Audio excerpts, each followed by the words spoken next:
Bueno, había dicho en Colosenses 2, 13 y 14 desarrollamos.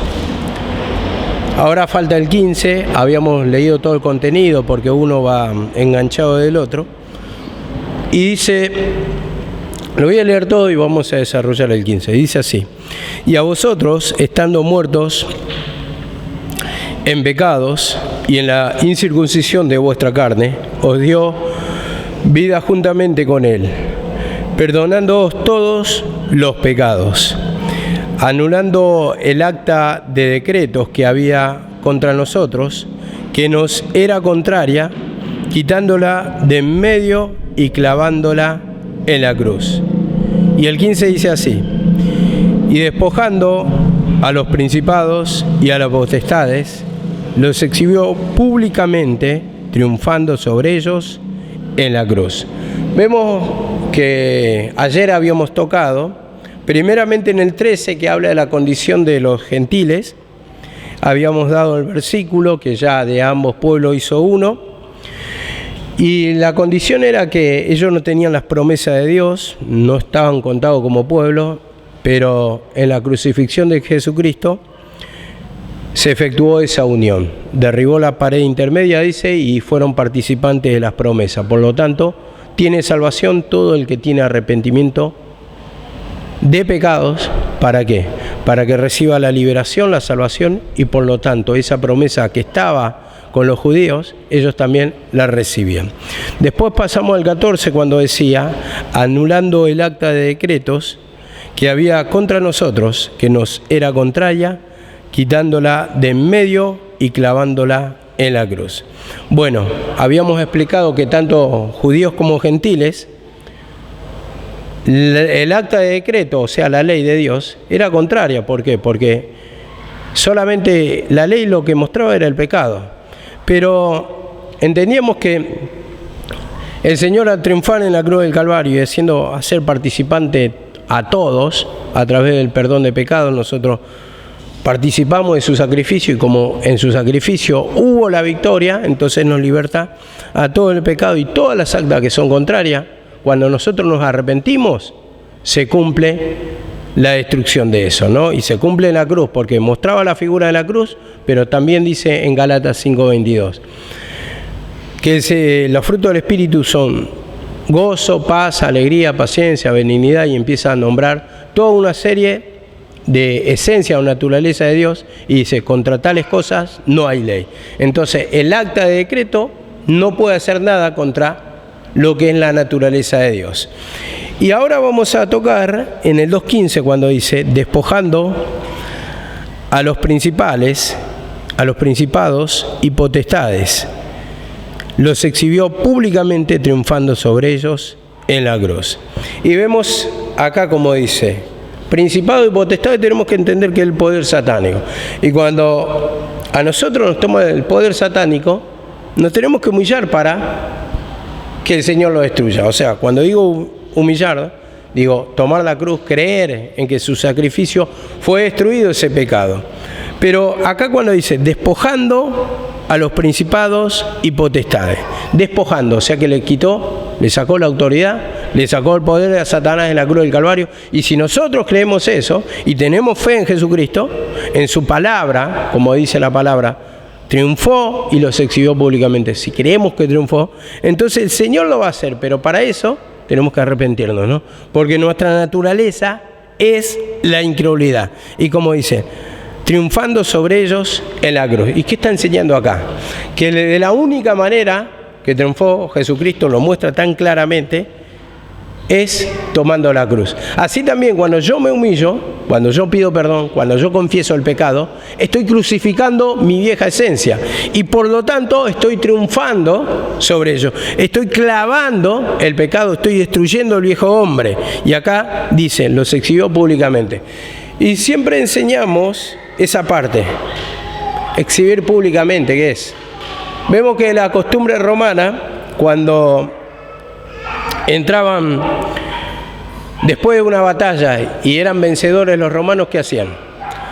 Los romanos traían los esclavos, los traían de a pie Y dice que estos esclavos que venían, la mayoría encadenados o atados, entraban y toda la gente, todo el público, todos los ciudadanos romanos, vitoreaban y estaban alegres cuando entraban victoriosos y veían a todos esos esclavos que entraban, ¿no? Atados. Entonces esa figura la utiliza acá Pablo diciendo, los exhibió públicamente, triunfando sobre ellos en la cruz. Usa esa figura como para entender que Cristo también en la cruz fue crucificado públicamente, pero lo que es derrota para nosotros fue victoria para Él. Entonces, venció al enemigo delante de todo ojo que lo vio crucificado, lo exhibió públicamente y triunfó sobre ellos en la cruz. Y si nos agarramos un poquito de Corintios 15, que esto viene en el Antiguo Testamento, dice, oh muerte, yo seré tu muerte. Y dice, ¿dónde estaba muerte tu aguijón y dónde sepulcro tu victoria? Entonces, vemos que Satanás trató de destruirlo a Jesucristo, apartarlo de la voluntad del Señor, pero no pudo. Él, de su propia voluntad, entregó su vida y triunfó sobre Satanás. Entonces, la manera de triunfar fue cumpliendo el plan de Dios, tomando la cruz, confesando, como nosotros decimos para nosotros, confesando nuestros pecados, estamos crucificando a nuestro viejo hombre. Y entonces cuando digo, crucificamos nuestro viejo hombre, ¿qué estamos diciendo? No hago mi voluntad sino la del Padre. Entonces, así también el Señor nos da por la palabra una serie de ordenanzas, una serie de mandamientos, que nos dice que nos tenemos que despojar, pero ¿a través de qué? A través de confiar en su palabra, a través de creer que Él lo puede hacer, que Él puede transformar nuestra vida, que Él lo hizo en la cruz, que obtuvo la victoria, y de la misma manera, así mostrando por figura, nosotros también matamos ese viejo hombre, esa naturaleza que nos quiere apartar de la paz, de la tranquilidad, del gozo, de la alegría, lo que nos da tormento en definitiva, ¿no? Y por eso tenemos que crucificar, porque ahí nos muestra una figura. ¿Cuál fue la figura? No hago mi voluntad sino la del Padre. Entonces cuando digo, no hago mi voluntad sino la del Padre, me estoy negando a mí mismo, a mi pecado. Entonces, por lo tanto, estoy confesando y le estoy diciendo, perdóname, Señor, para que no haga mi voluntad sino haga tu voluntad, porque eso es lo que va a traer paz. Cuando hacemos la voluntad del Señor es lo que trae reposo para el alma. Y ahí nos tenemos que dar cuenta, hermano, cuando hay tormento en nuestra vida, cuando no hay un reposo, cuando no hay un descanso, entonces es porque no estamos haciendo la voluntad del Señor. No estamos haciendo el plan del Señor y estamos tan contaminados que hacemos la voluntad del enemigo, la voluntad de Satanás, somos atraídos y seducidos de nuestros propios deseos y por lo tanto, ¿qué recibimos? La paga del pecado, dice, es muerte. Y la muerte representa la opresión, la carga, la impaciencia, los nervios, toda clase de destrucción que empieza en nuestra mente, nos empieza a contaminar y empezamos a desviar el plan de Dios. Ya no queremos leer, no queremos asistir a la casa del Señor, no queremos orar y entonces ya empezamos a hacer de a poquito como lo hace el mundo. Y la palabra dice, en el mundo vas a tener aflicciones.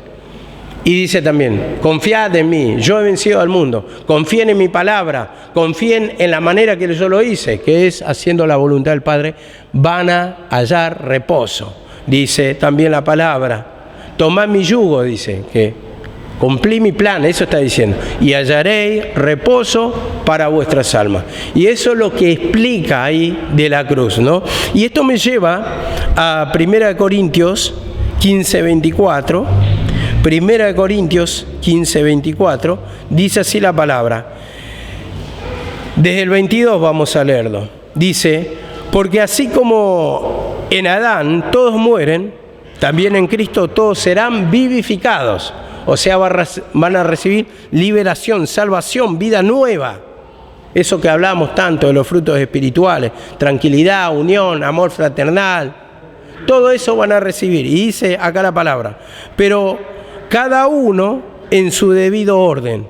Cristo, las primicias, luego los que son de Cristo en su venida. Y cuando dice, cada uno recibirá, dice, cada uno en su debido orden va a ser vivificado, o nueva naturaleza, o salvación, o liberación.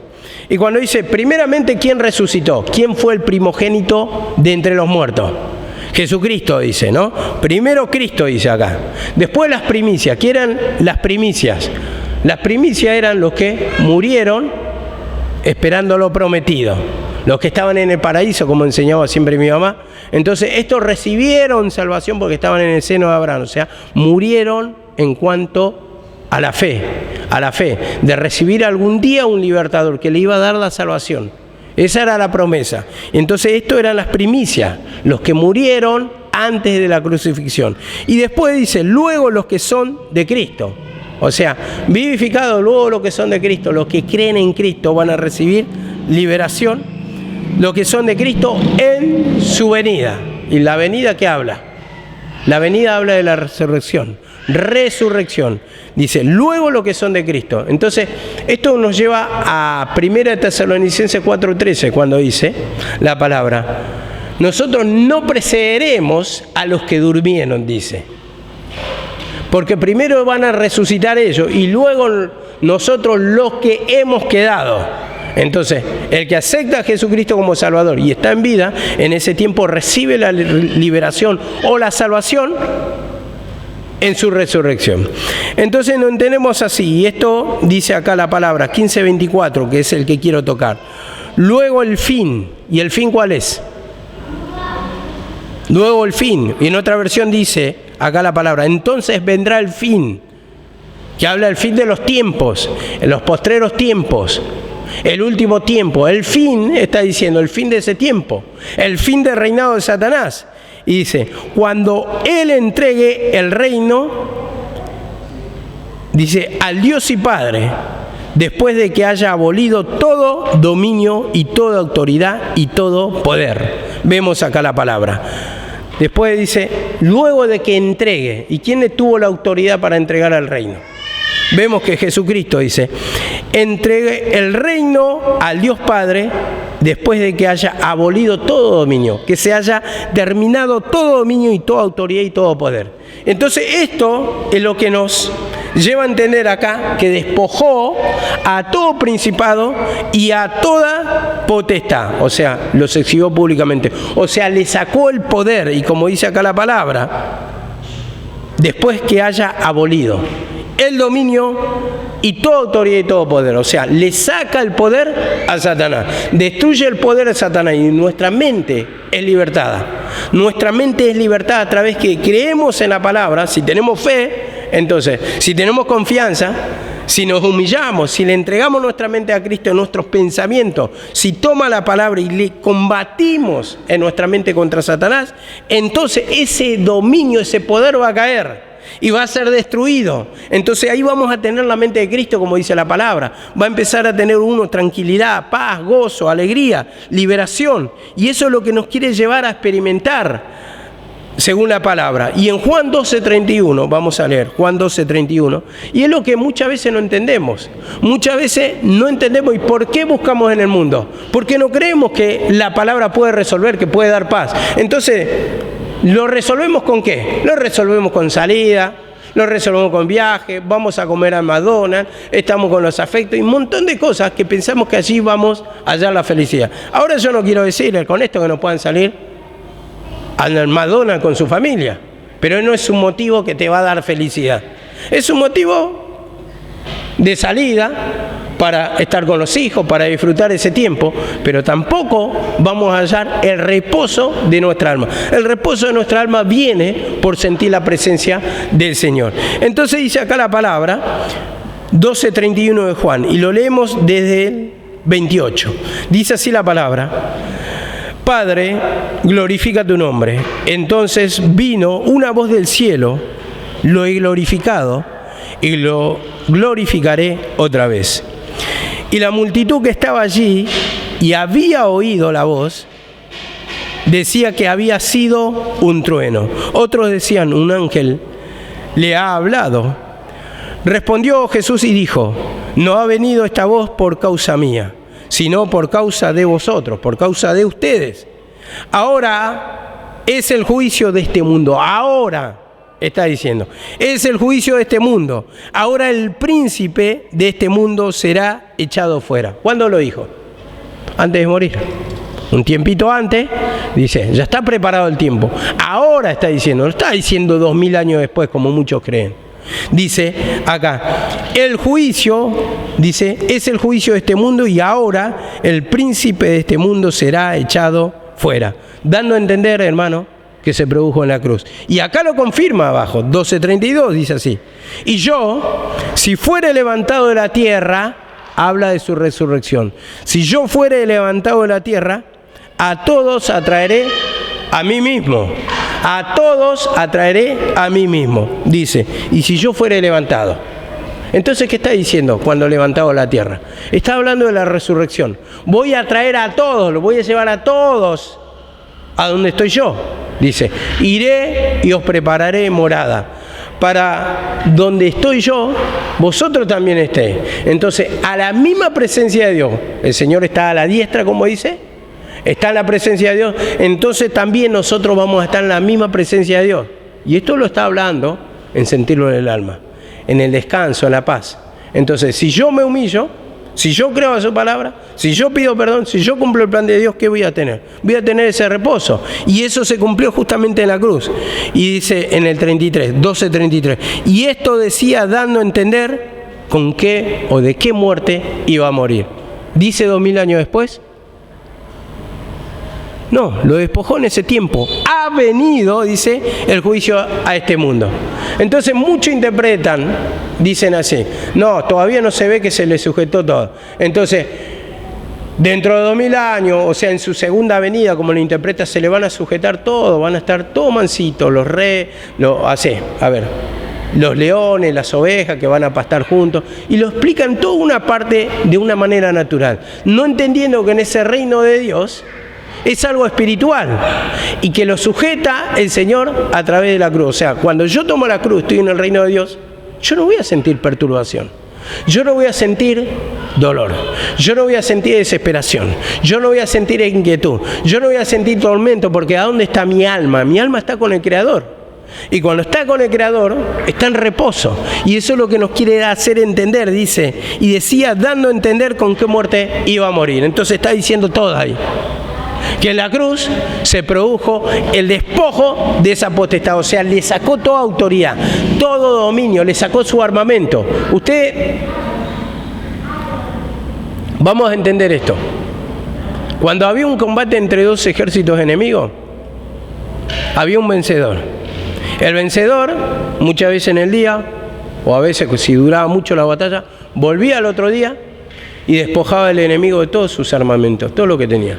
Le sacaban todo, si tenían algo de oro, tal, el armamento, los escudos, despojaban.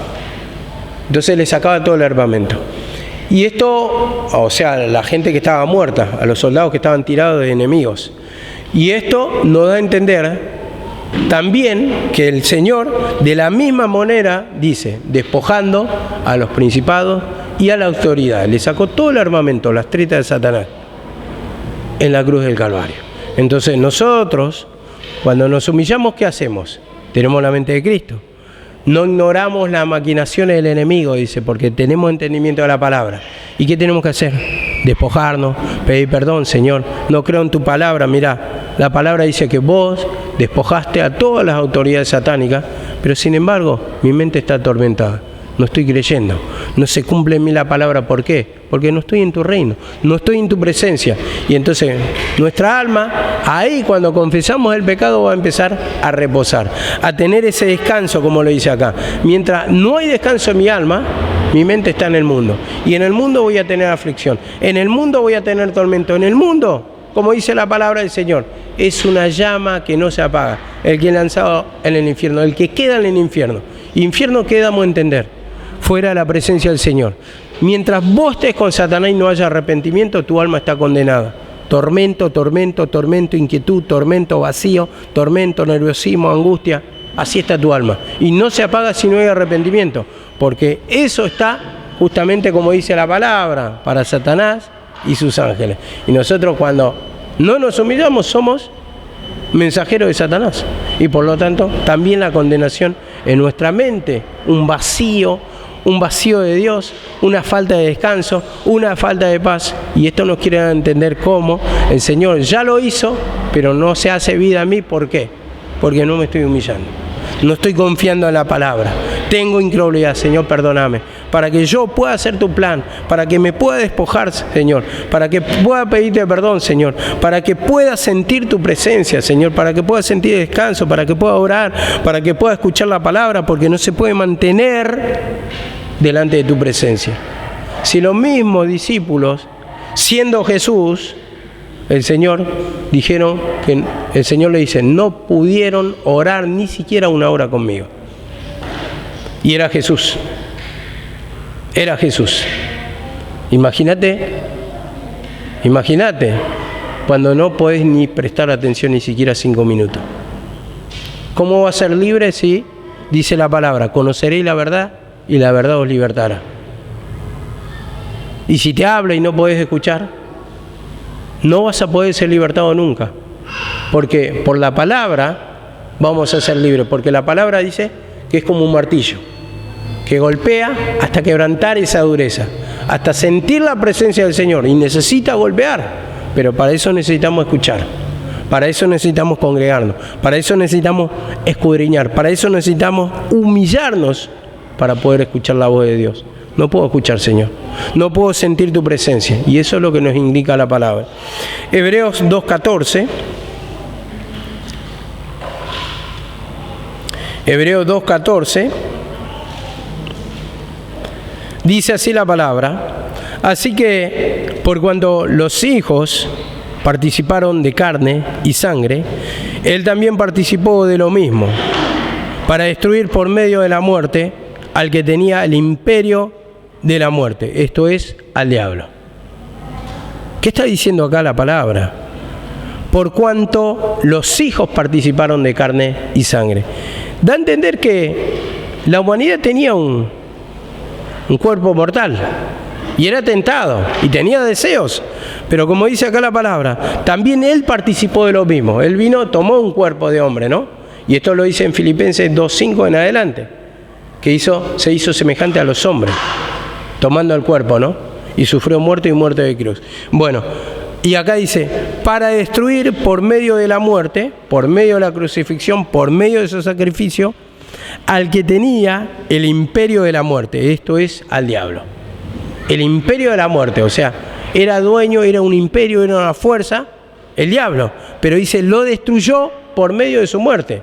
Y cuando dice por medio de su muerte, ¿qué está diciendo? Por medio de su sacrificio. Dice, esto es al diablo. Y dice en el 15, y librar a todos. Y esto es lo que quiere hacer con cada uno de nosotros. Librar a todos. No hay excepción de personas. O sea, la bendición está para todos. Y librar a todos, dice la palabra. Lo que por el temor de la muerte estaban durante toda la vida sujetos a servidumbre. Y sujeto a servidumbre estaba tu vida. Bajo el yugo de Satanás, esclavo de Satanás, por eso dice servidumbre, siervo de Satanás, esclavo de Satanás. Y en ese tiempo estaban también así, y en ese tiempo estaban bajo el yugo de la ley, pero la ley mostraba el pecado, por lo tanto estaban muertos en delito y pecado y había condenación, y no podían ser libres. Pero, dice acá la palabra, librar a todos. Librar a todos. Entonces Él vino a morir en la cruz para hacerte libre. ¿Y por qué uno vive opresionado, vive cargado? Es porque no está pidiendo perdón, porque el Señor dice, ya te hice libre, ya derramé el poder. Pero ¿qué pasa? Uno al no creer vive esclavo, vive atado, vive bloqueado, vive atormentado. Y como dice acá la palabra, porque ciertamente no socorrió a los ángeles. Ahora, ¿quién me dice que sería ángeles? Sino que socorrió a la descendencia de Abraham. Bueno, yo voy a explicar así. Los ángeles se refieren a los judíos. Eran los mensajeros, los que traían la ley. Muchos hablan de ángeles que, bueno, empiezan a hacer una serie de conjeturas que nada que ver, que son los seres angelicales, y empiezan a contar todas cosas así que están fuera de la palabra, no tienen aval, no tienen respaldo bíblico, no tienen respaldo por versículo, empiezan a interpretar libremente. Y como dice acá la palabra, no socorrió a los ángeles. ¿Ángeles qué quiere decir? Mensajero. ¿Quién traía el mensaje de Dios? Los judíos. Los judíos. Dice, del pueblo judío proviene la salvación, dice. Entonces ellos traían el mensaje. de promesa, de liberación, de libertador, de Jesucristo. Entonces dice, no socorrió a los ángeles. Y cuando dice no socorrió a los ángeles, ¿sabéis lo que está diciendo? No socorrió todo lo que se sujetaban bajo la ley. Entonces, acá venimos hablando de ¿qué? De circuncisión, de bautismo, de Santa Cena. Hablamos en los versículos anteriores. A ver, ¿quién me dijo hoy? No recuerdo que estaba hablando con alguien, pero me decía, y estaba bien lo que decía, muchas veces vos le preguntás ¿por qué cumplen el bautismo? Bueno, cumplen el bautismo, sí, porque Jesucristo lo hizo. Bueno, ya dimos toda la explicación, ¿no? Pero ¿por qué no te circuncidas si Jesucristo lo hizo? Él es circuncidado también al 8º día, y esto no lo cumple. Eso es lo extraño, no te lo saben explicar, porque toman todo naturalmente, no dividen los tiempos, y ahí viene, a ver, va a quedar pedante lo que voy a decir, pero ahí viene la burrada de muchos pastores.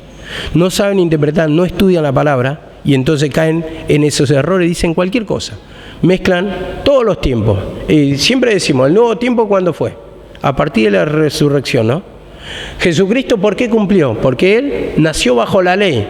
Y Él vivió y Él se bautizó porque estaba bajo la ley. Tenía que cumplirlo. Él se circuncidó también. Y cuando hace lo de la Santa Cena, dice, hacedlo esto en mi cuerpo, y dice, y mi sangre. Y hacedlo hasta que yo venga. ¿Y cuándo era que Él venía?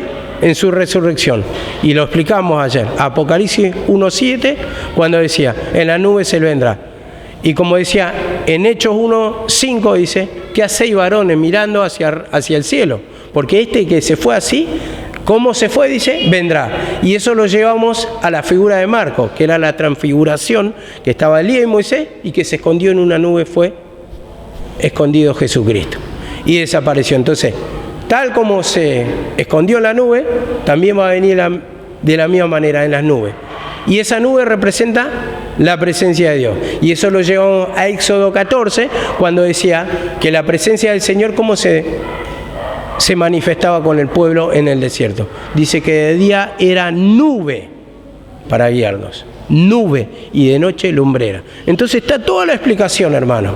Pero tenemos que tratar de vivir la palabra, tener de dónde poder explicar la palabra para no decir burradas, porque ahí caemos en descrédito. Cuando no hay un estudio profundo de la palabra, vamos a decir cualquier barrabasada. Y dice acá la palabra, no socorrió a los ángeles, que significaría los judíos que estaban sujetos bajo la ley, que no creyeron en su venida, sino que socorrió a la descendencia de Abraham. ¿Y la descendencia de Abraham cuál era? La descendencia de fe. Abraham le promete el Señor, vas a tener millones de descendientes. Tu generación será como las estrellas, le dice. ¿Por qué? Porque Abraham era padre de la fe. Entonces, cuando habla de fe, está hablando fe en el sacrificio. Entonces, dice, en Isaac te será llamada descendencia. ¿E Isaac la figura de quién es? De Jesucristo. Entonces, ¿despidió a quién? A su hijo Ismael, porque es figura de los que no iban a heredar. Entonces, Isaac, figura de Cristo, entonces ibas a tener salvación, descendencia espiritual por medio de Jesucristo, nueva creación, nuevo nacimiento.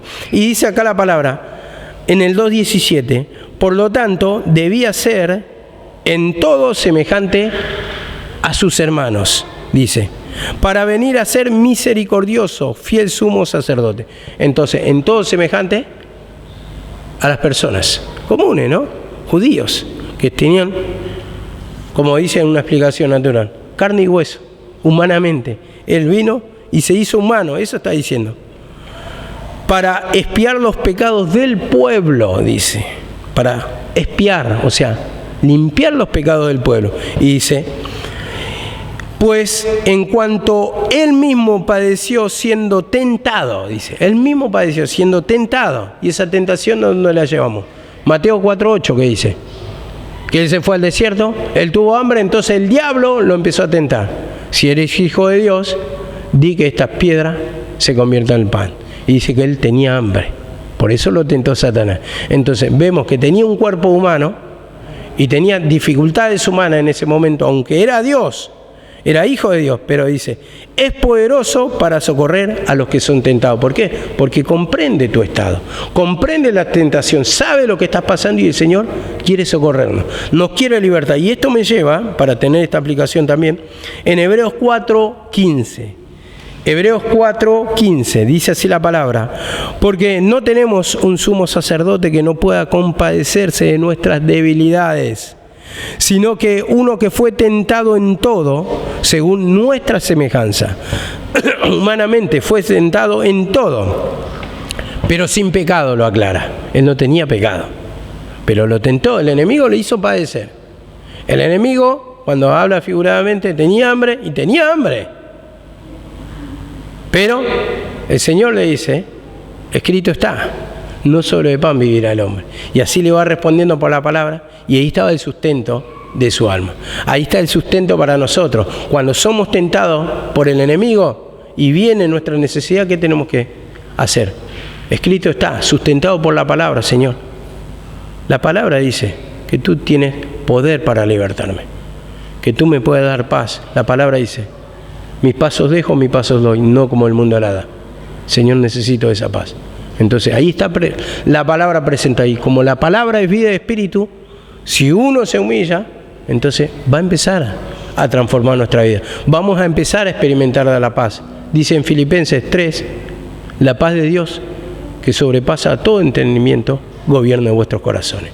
Y esa paz es la que tenemos que experimentar cada día nosotros, a través de la humillación, cuando estamos atormentados, cuando sentimos que nuestra mente se va para cualquier lado, que estamos opresionados, que estamos inquietos, que no hayamos reposo, hermano. Entonces, Señor, perdóname, porque el diablo te va a hacer pensar cualquier cosa. Tu mente está en el mundo las 24 horas, tu mente no descansa, tu mente sueña, pero con cosas del mundo. Y nunca tiene el reposo, porque en el mundo no vas a hallar el reposo. El descanso está en la presencia del Señor. Y dice así la palabra, entonces, acerquémonos pues confiadamente al trono de la gracia, dice la palabra, al trono de la gracia, para alcanzar misericordia y hallar gracia para el oportuno socorro. Confiadamente, y cuando dice confiadamente, está hablando de confianza. La confianza habla de fe. La confianza habla de que lo dejo todo en las manos del Señor. Les confieso todo lo que tengo, todos mis pecados, que gobierne mi vida, que yo pueda hacer su voluntad para tener ese reposo. Dice, acerquémonos. ¿Y cómo te acercás? Te acercás con fe. Y el poder de Dios, ¿quién lo mueve? Un corazón contrito y humillado, como enseñaba ayer. No hay manera, hermano, no hay manera de que se mueva el poder de Dios si no hay arrepentimiento. Con el arrepentimiento es lo único que va a mover el poder de Dios. Y hablamos de la figura de la imposición de manos ayer. Que la imposición de manos en el instrumento es figura de la mano de Dios, que tiene poder, la mano libertadora, poderosa para libertar. Pero nosotros tenemos fe a la imposición de manos y no al poder de Dios. Entonces, vemos que tenemos tan grande la incredulidad que todavía confiamos en figuras. Y como lo explicábamos ayer largamente, cuando nosotros entendemos que el corazón contrito y humillado mueve la mano de Dios, ahí vamos a poder entender toda la figura. Que necesitamos solamente quebrantamiento, arrepentimiento, y esto es lo que tenemos que enseñar, no solamente a nosotros, sino a todo el pueblo, a todo el que escucha, que no es por la oración, sino que en la oración te está mostrando el poder de Dios, que quiere que vaya a su presencia para libertar. No es la figura de la imposición de la mano, a eso es lo que voy, sino que el poder de Dios se mueve a través de un corazón arrepentido, un corazón humillado, un corazón postrado ante la presencia del Señor, que está clamando por misericordia y que está dejando toda su voluntad, toda su vida extendida hacia el Señor, para que el Señor haga lo que quiera de su vida. Entonces me postro, quiere decir, me rindo ante su presencia, voy a hacer la voluntad de mi amo y ya no mi voluntad, para hallar el reposo. Y ahí vas a empezar a encontrar ese descanso. Y dice así la palabra también en Apocalipsis 12:9, pero voy a tocar más exactamente, sí, el 12:9, pero voy a empezar desde el 6. Dice así la palabra: y la mujer huyó al desierto, donde tenía lugar preparado por Dios, para que allí la sustente por 1260 días. Y después hubo una gran batalla en el cielo. Miguel y sus ángeles luchaban contra el dragón. Y luchaban el dragón y sus ángeles. Pero no prevalecieron, ni se halló ya lugar para ellos en el cielo. Y fue lanzado fuera el dragón, la serpiente antigua, que se llama el diablo Satanás, el cual engaña al mundo entero. Fue arrojado a la tierra y sus ángeles fueron arrojados con él. Entonces oí una gran voz del cielo que decía: ahora ha venido la salvación, el poder y el reino de nuestro Dios y la autoridad de su Cristo, porque ha lanzado fuera al acusador de nuestros hermanos, el que los acusaba delante de nuestro Dios día y noche. Vemos acá la palabra, está hablando de esta mujer que tuvo un hijo, ¿no? Y que estaba, tan pronto naciera la criatura, estaba el dragón listo para devorar a la criatura. ¿De qué está hablando? Está hablando del nacimiento de Cristo. ¿Quién quería matar a Cristo? Herodes. Pero en visión fue avisado José y le dice: toma a tu esposa y al niño y vete al desierto. Y se fue a Egipto. Y dice que fue sustentado ahí 1260 días. 1260 días son 3 años y medio. Según la historia cuenta, si usted investiga un poco, Jesucristo vivió 3 años y medio en Egipto. O sea, casi 4 años, dicen algunos. 3 años y medio. Después volvió porque también había muerto ya Herodes y empezó a gobernar Arquelao. Entonces encaja todo exactamente estos 3 años y medio que dice fue sustentado. Y dice acá la palabra: después hubo una gran batalla en el cielo. ¿Y esta batalla dónde se libró? Dice: Miguel y sus ángeles luchaban contra el dragón, y luchaba el dragón y sus ángeles. A ver, Miguel es la figura de Jesucristo, o es Jesucristo, y sus ángeles, sus seguidores. Había una batalla, y había una batalla, un conflicto doctrinal. Y dice, Satanás, o el dragón, y sus ángeles. ¿Quiénes eran los ángeles? Eran los fariseos, los saduceos, los que negaban la encarnación del Cristo. Entonces hubo un conflicto, una persecución, y esa batalla se siguió dando en la cruz del Calvario. Estaban los que no creían y los que creían. Entonces la batalla es acá, doctrinal, mental. Entonces unos creen y otros no. Y esa es la batalla que se está logrando ahí. Y dice, pero no prevalecieron, dice, ni se halló lugar para ellos en el cielo. Entonces Satanás, o sea el dragón, como dice acá, y los fariseos, saduceos, ¿tienen parte con Dios? No creyeron, no se halló lugar en el cielo, no obtuvieron la salvación, la liberación. Y dice acá la palabra: y fue lanzado fuera el gran dragón, la serpiente antigua que se llama Diablo y Satanás, acá lo aclara, el cual engaña al mundo entero. Fue arrojado a la tierra y sus ángeles fueron arrojados con él. O sea, fue arrojado. Cuando dice a la tierra, condenación. Cuando dice arrojado a la tierra, ¿qué está hablando? Le sacó toda potestad, toda autoridad. A ver, arrojado a la tierra. Y vemos que el lugar más alto, ¿quién lo ocupa? El lugar más alto, ¿quién lo ocupa? Le dio un nombre sobre todo nombre, para que en el nombre de Jesús se doble toda rodilla. Lo sentó a los lugares celestiales. ¿Qué dice más? ¿Qué más dice? Destruyó el imperio de la muerte. ¿Qué más dice? Lo sentó en los lugares celestiales. ¿Y a quién derrocó? A Satanás. Satanás le quitó el poder, lo despojó, como venimos diciendo, a los principados y a la potestad. Le sacó la autoridad. Fueron echados por tierra, que habla de la parte más baja. ¿Quién tiene más poder? ¿Quién tiene un nombre sobre todo nombre? ¿Cuál es el sumo poder que le dio el Señor? Arriba de todo. Entonces tiene poder sobre todo Jesucristo. Y dice acá la palabra, fueron arrojados, dice, con él. Entonces, ya no tienen parte con Dios. No tienen parte con la presencia de Dios. Entonces ya no tienen parte ni el o sea, el fariseo, el saduceo, que hasta ese tiempo venían hablando de la ley, directamente cayeron en condenación. Con el diablo, dice, no se halló lugar para ellos. Entonces dice acá la palabra, entonces oí una gran voz del cielo que decía, ahora ha venido la salvación. ¿Cuándo se produjo la salvación? ¿Cuándo se produjo la victoria? En la cruz del Calvario. Ahora, no dice 2000 años después, ahora están salvos. Dice acá la palabra, ahora ha venido la salvación, el poder, dice, el poder. Y nosotros cuando nos humillamos, cuando tenemos fe en Dios, cuando confiamos en Dios, ¿no sentimos el poder? La liberación, la autoridad de Dios, la tranquilidad, no nos da entendimiento, no nos da reposo del alma. Y dice, y el reino de Dios, dice, el reino de Dios es eso.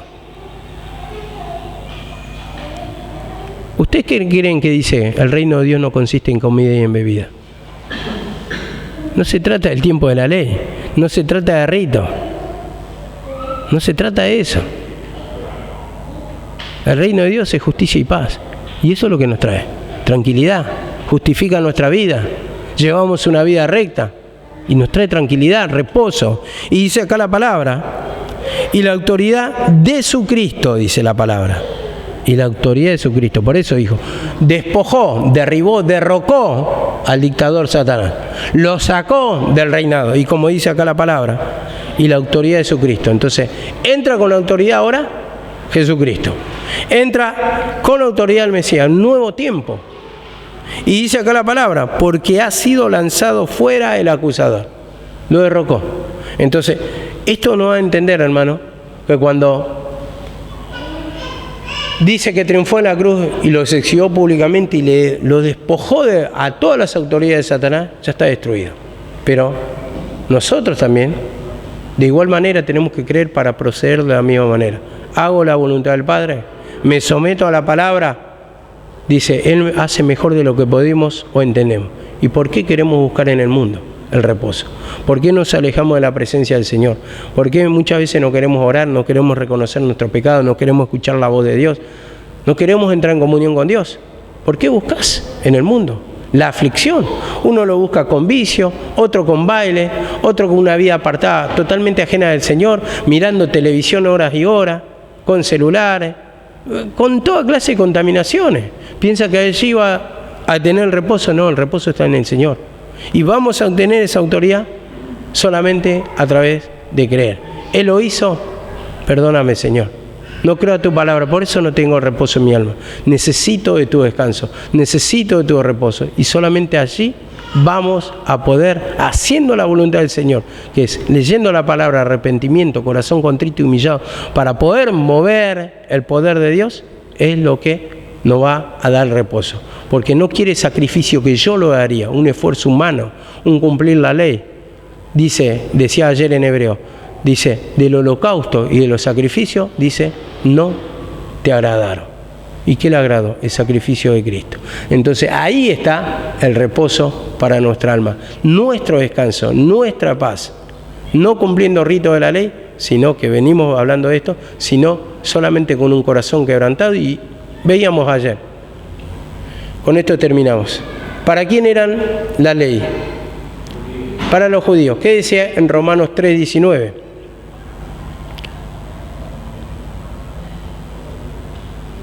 ...3:19 de Romanos.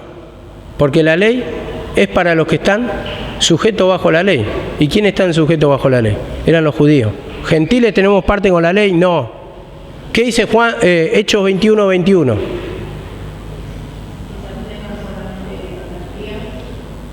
A los gentiles determinantemente no le mandamos eso, que no cumplan la ley, solamente que se abstengan de la idolatría. De la idolatría. O sea, de servir a otros dioses. ¿La ley es para nosotros? ¿No? Y así podemos dar cientos de versículos. ¿Por qué muchos quieren cumplir la ley? No comen cerdo. Ah, no, es pecado, está escrito en la palabra. Pero tenés que saber en qué tiempo está escrito. Era para los judíos. Y siempre confunden encima el tiempo nuevo con el tiempo viejo. ¿Por qué? Nació Cristo y decís Nuevo Testamento. Y esa es la confusión. Nuevo Testamento, sí, trae el Evangelio el Señor, pero tiene que morir, tiene que cumplirse eso. Y después un nuevo tiempo después de la crucifixión. No con el nacimiento de Cristo. El nuevo tiempo es a partir de la crucifixión. Por eso Jesucristo cumple una serie de ritos bajo la ley. Y Él nació, como dice la palabra, Él nació de mujer y bajo la ley. Y eso es interpretar bien la palabra. Entonces, cuando estudiamos profundamente la palabra nos damos cuenta que hay muchas cosas por aprender y esto nos va a dar seguridad, y cuando tenemos seguridad vamos a estar tranquilos, vamos a estar en reposo, porque cuando hay un barullo en tu mente, decís, ¿a dónde encuentro la paz? Bueno, voy a encontrar la paz, a ver, voy a hacer una cosa, voy a estudiar la otra, voy a ponerme a trabajar y a ver, un montón de cosas donde querer encontrar la paz. Pero la palabra dice, solamente en mí hallaréis el reposo. Mi paso dejo, mi paso doy, no como en el mundo la da, yo la doy. Él lo da por la palabra, Él da una paz diferente, Él da una tranquilidad y uno tiene que entrar en la comunión. Entonces, esta palabra que aprendimos hoy nos da más confianza al sacrificio de Cristo. Y estas cosas son las que no se explican en ninguna iglesia porque es un tema más doctrinal, es un tema que los pastores no saben explicar tampoco cuando no tienen mucha formación, entonces quedan un mensaje chiquito así y siempre te van a dar los milagros de Cristo, que está bien para gente nueva, tampoco en una iglesia vas a predicar tanta doctrina, pero ustedes que son ya se ponen a estudiar y que quieren saber la palabra, entonces tienen que saber estos mensajes para estar más seguros, y cuando estamos más seguros quiere decir más fe, más confianza, y cuando mejor sé el plan de Dios voy a ser un experto, tanto en la palabra tanto en mi vida, porque dice, cuanto más sabio fue predicador, tanto más enseñó sabiduría, el conocimiento de Dios. Y cuando dice conocimiento quiere decir que también tiene experiencia, y cuando tiene experiencia quiere decir que experimenta el poder de Dios. Amén. Seguimos, no sé, la semana que viene.